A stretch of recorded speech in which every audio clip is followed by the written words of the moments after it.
কাহতে mobile লৈ শুই থাকিলে কি হ'ব? কি খাদ্য বেছিকৈ খালে মানুহ ক'লা হৈ পৰে?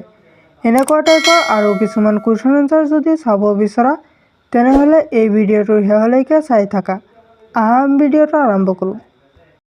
আজি আমাৰ শিকিবলগীয়া প্ৰথম প্ৰশ্নটো হৈছে কি শাক-পাচলি খালে আমাৰ পাচন শক্তি বৃদ্ধি পায়? তোমালোকক 4টা অপশ্যন দিয়া হৈছে। অপশ্যনসমূহ হ'ল আলু, বিলাহী, বেঙেনা, গাজৰ। অপশ্যনসমূহৰ ভিতৰত শুদ্ধ উত্তৰটো কি হ'ব? অপশ্যনবোৰৰ ভিতৰত শুদ্ধ উত্তৰটো হ'ব অপশ্যন ডি গাজৰ। কাৰণ গাজৰ খালে আমাৰ পাচন শক্তি বৃদ্ধি পায়। আমি আহিছোঁ পৰৱৰ্তী প্ৰশ্নটোলৈ। কোন ৰোগীৰ বাবে খিচিৰি খোৱাটো বেছি উপকাৰী? তোমালোকক 4টা অপশ্যন দিয়া হৈছে। অপশ্যনসমূহ হৈছে হাঁপানি, কোষ্ঠকাঠিন্য, কৰ্কট ৰোগ, হৃদৰোগ।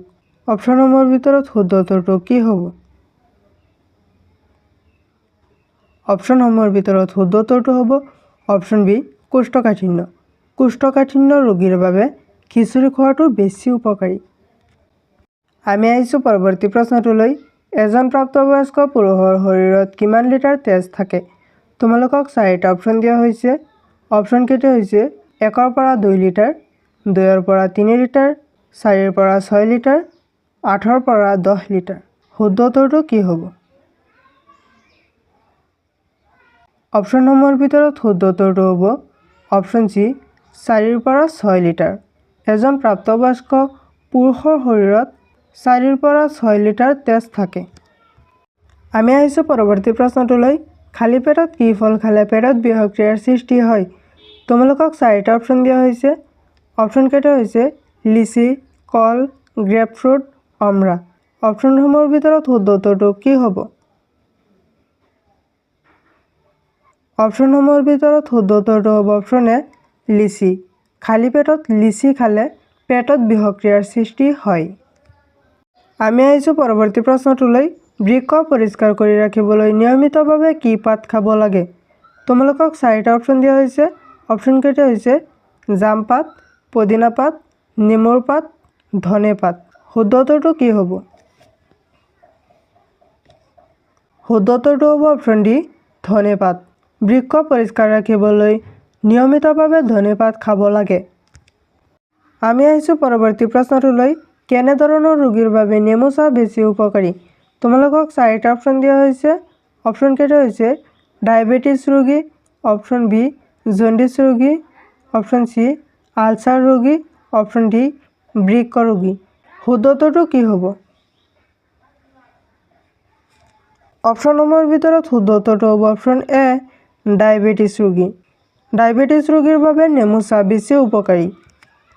আমি আহিছোঁ পৰৱৰ্তী প্ৰশ্নটোলৈ। ৰাতি কোন সময়ত শুবলৈ উত্তম? তোমালোকক 4টা অপশ্যন দিয়া হৈছে। অপশ্যনকেইটা হৈছে 8ৰ পৰা 9 বজাত, 10ৰ পৰা 11 বজাত, অপশ্যন চি 11ৰ পৰা 12 বজাত, অপশ্যন ডি 12ৰ পৰা 1টা বজাত। শুদ্ধ উত্তৰটো কি হ'ব? অপশ্যনসমূহৰ ভিতৰত শুদ্ধ উত্তৰটো হ'ব অপশ্যন বি 10ৰ পৰা 11 বজাত। ৰাতি 10ৰ পৰা 11 বজাত শুবলৈ উত্তম। আমি আহিছোঁ পৰৱৰ্তী প্ৰশ্নটোলৈ। মানুহ অসুখী হোৱাৰ আটাইতকৈ ডাঙৰ কাৰণ কি? তোমালোকক 4টা অপশ্যন দিয়া হৈছে। অপশ্যনকেইটা হৈছে টোপনি নোহোৱা, অতিৰিক্ত ধন, প্ৰয়োজনতকৈ অধিক চিন্তা, অভাৱ। তোমালোকক শুদ্ধ উত্তৰটো বাছি উলিয়াবলৈ দিয়া হৈছে। শুদ্ধ উত্তৰটো কি হ'ব? অপশ্যনসমূহৰ ভিতৰত শুদ্ধ উত্তৰটো হ'ব অপশ্যন চি প্ৰয়োজনতকৈ অধিক চিন্তা। মানুহ অসুখী হোৱাৰ আটাইতকৈ ডাঙৰ কাৰণ হ'ল প্ৰয়োজনতকৈ অধিক চিন্তা। আমি আহিছোঁ পৰৱৰ্তী প্ৰশ্নটোলৈ। দিনৰ কিমান সময়ত আমাৰ পাচন শক্তি কমি যায়? তোমালোকক 4টা অপশ্যন দিয়া হৈছে। অপশ্যনকেইটা হৈছে অপশ্যন এ ৰাতি, অপশ্যন বি দুপৰীয়া, অপশ্যন চি সূৰ্যাস্তৰ আগতে, অপশ্যন ডি সূৰ্যাস্তৰ পিছতে। শুদ্ধ উত্তৰটো কি হ'ব? অপশ্যনসমূহৰ ভিতৰত শুদ্ধ উত্তৰটো হ'ব অপশ্যন ডি সূৰ্যাস্তৰ পিছত। সূৰ্যাস্তৰ পিছৰ সময়ছোৱাত আমাৰ পাচন শক্তি কমি যায়। আমি আহিছোঁ পৰৱৰ্তী প্ৰশ্নটোলৈ। দিনটোৰ কোন সময়ত গা ধুলে আমাৰ শৰীৰ সুস্থ আৰু মন সতেজ থাকে? তোমালোকক 4টা অপশ্যন দিয়া হৈছে। অপশ্যনকেইটা হৈছে অপশ্যন এ ৰাতিপুৱা, অপশ্যন বি দুপৰীয়া, অপশ্যন চি দুপৰীয়াৰ ভাগত অপশ্যন ডি ৰাতি। শুদ্ধ উত্তৰটো কি হ'ব? শুদ্ধ উত্তৰটো হ'ব অপশ্যন এ ৰাতিপুৱা। ৰাতিপুৱা গা ধুলে আমাৰ শৰীৰ সুস্থ থাকে আৰু মন সতেজ থাকে। আমি আহিছোঁ পৰৱৰ্তী প্ৰশ্নটোলৈ। কাহঁতে মোবাইল লৈ শুই থাকিলে কি হ'ব? তোমালোকক 4টা অপশ্যন দিয়া হৈছে। অপশ্যন কেইটা হৈছে অপশ্যন এ টোপনি ভাল হয়, অপশ্যন বি সহজে টোপনি নহয়, অপশ্যন চি মূৰৰ বিষ হয়, অপশ্যন ডি ডায়েবেটিছ ৰোগত আক্ৰান্ত হয়। শুদ্ধ উত্তৰটো কি হ'ব? শুদ্ধ উত্তৰটো হ'ব অপশ্যন বি সহজে টোপনি নহয়। কাহঁতে মোবাইল লৈ শুই থাকিলে সহজে টোপনি নহয়। আমি আহিছোঁ পৰৱৰ্তী প্ৰশ্নটোলৈ।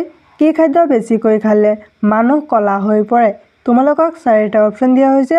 অপশ্যন কেইটা হৈছে অপশ্যন এ চেনি, অপশ্যন বি কণী, অপশ্যন চি গাখীৰ, অপশ্যন ডি গাখীৰৰ চাহ। শুদ্ধ উত্তৰটো কি হ'ব? অপশ্যনসমূহৰ ভিতৰত শুদ্ধ উত্তৰটো হ'ব অপশ্যন ডি গাখীৰৰ চাহ। গাখীৰৰ চাহ বেছিকৈ খালে মানুহ ক'লা হৈ পৰে। আমি আহিছোঁ পৰৱৰ্তী প্ৰশ্নটোলৈ। কি পাচলি বেছিকৈ খালে কিডনীত পাথৰ হয়? তোমালোকক 4টা অপশ্যন দিয়া হৈছে। অপশ্যন কেইটা হৈছে অপশ্যন এ মটৰ মাহ, অপশ্যন বি বিলাহী, অপশ্যন চি বেঙেনা, অপশ্যন ডি আলু। শুদ্ধ উত্তৰটো কি হ'ব?